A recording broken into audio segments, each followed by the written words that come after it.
أعوذ بالله من الشيطان الرجيم بسم الله الرحمن الرحيم۔ آج انشاءاللہ سورہ ملک کی آیت نمبر 22 کی تفسیر، تجوید، تلاوت اور ترجمہ دیکھیں گے۔ تو آئیے شروع کرتے ہیں۔ سب سے پہلے تجوید، آ فا مئی یم شی۔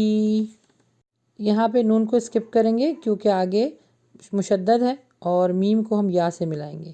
پھر یہاں پہ پڑھیں گے یا مدہ ہے، شی لانگ ہوگا، شی مو کب بن ع لا وج، یہاں پہ قلقلہ ہوگا، وج ہی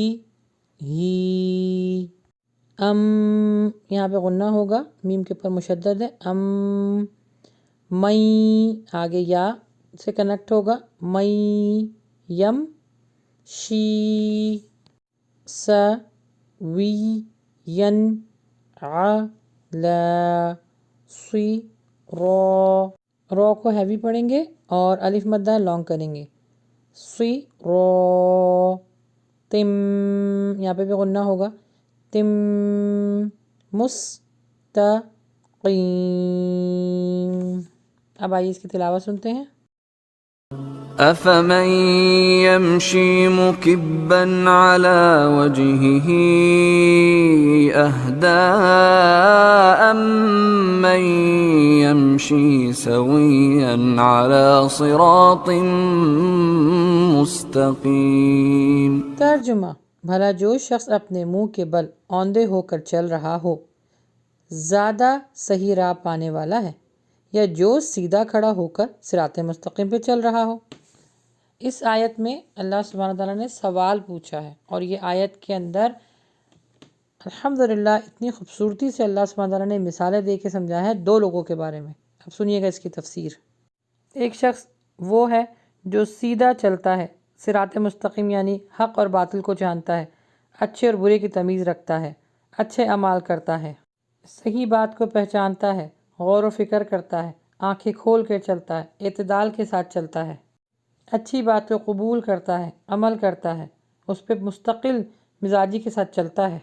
ایک شخص وہ جو چلا جا رہا ہے اندھا دھند، آنکھیں بند کر کے، منہ کو نیچے کر کے، بس جو راستے میں کچھ ہو رہا ہے، اچھا ہے برا ہے اس کو اس سے کوئی پرواہ نہیں، حق کیا ہے برا کیا ہے، صحیح کیا ہے غلط کیا ہے، کچھ نہیں اس نے نہ سوچنا نہ سمجھنا نہ غور و فکر کرنا ہے، بس آنکھیں بند کر کے اندھوں کی طرح اوندے منہ چلا جا رہا ہے۔ اس کے چلنے کا انداز یہ ہے کہ آگے ٹھوکر کھائے، کوئی چیز آ جائے، گڑھے میں گر جائے، کوئی ایسے معاملات ہوں جس سے وہ اس کو نقصان پہنچے، لیکن نہیں، اس نے ایک اپنی روش اختیار کی ہے کہ منہ کو نیچا کر کے جانوروں کی طرح چلا جا رہا ہے۔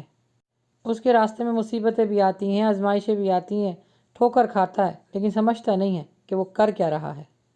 تو یہاں پر دو طرح کے کردار بتائے گئے اور اللہ سبحانہ تعالیٰ نے اپنے قرآن پاک میں مثالیں دے دے کے انسانوں کو سمجھایا ہے، پھر بھی انسان سمجھتا نہیں ہے۔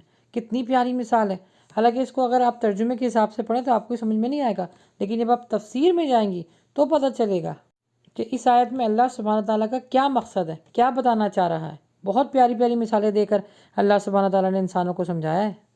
آگے اس کی تفسیر یہ ہے کہ ایک وہ شخص ہے جو ہوش و حواس کے ساتھ اپنی زندگی کا سفر چل رہا ہے، یعنی وہ دیکھ رہا ہے کہ میرے لیے اللہ سبحانہ تعالیٰ نے کیا حق اور باطل رکھا ہے، یعنی وہ اپنی زندگی کو جو لے کے چل رہا ہے، جو اللہ تعالیٰ نے اس کو دی ہے، اپنی عقل استعمال کرتا ہے، اپنی آنکھیں استعمال کرتا ہے اور کوشش کرتا ہے کہ صراط مستقیم پہ چلتا رہے۔ کون سا صراط مستقیم کیا ہے؟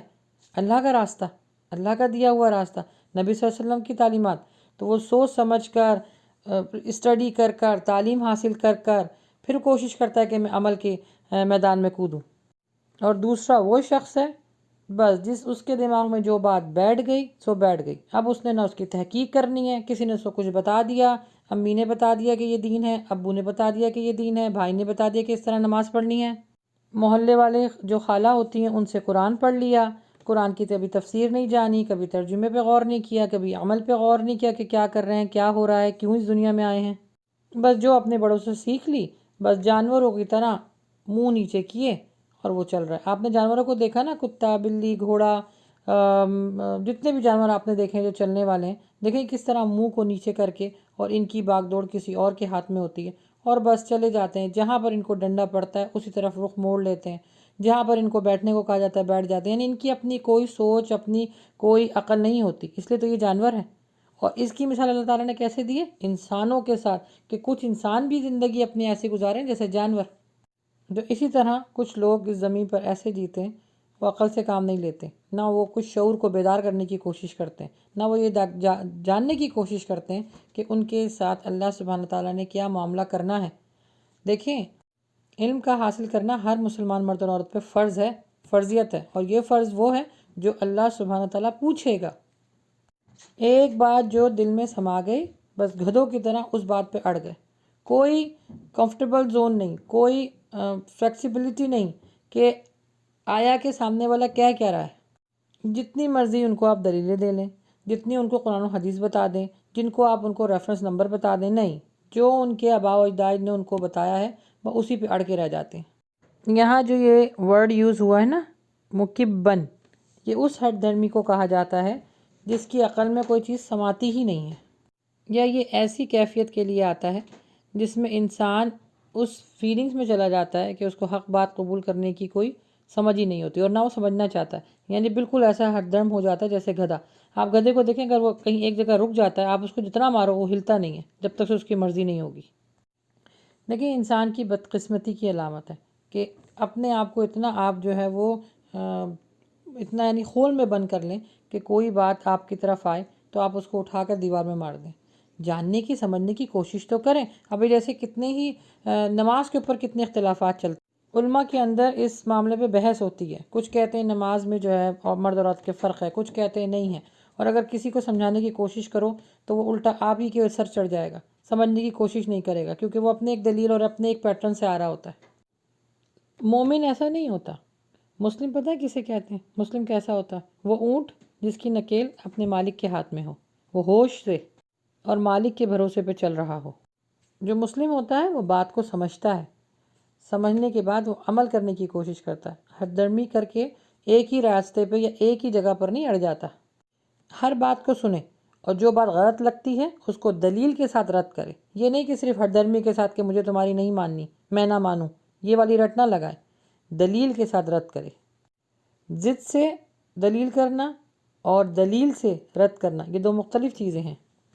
دلیل کے ساتھ رد کرنے کا مطلب یہ نہیں ہے کہ سامنے والے کو آپ ڈی گریڈ کر رہے ہیں، اس کا مطلب یہ ہے کہ یہ بات آپ نے میرے ساتھ پیش کی ہے، میں نے اس کے بارے میں یہ پڑھا ہے، تحقیق تو کریں نا۔ تحقیق کرنے کے بعد اپنے دلائل ان کے سامنے رکھیں کہ بھائی میں نے یہ پڑھا، یہ مجھے حق بات لگتی ہے، اور اس کے بعد بس موو آن ہو جائیں۔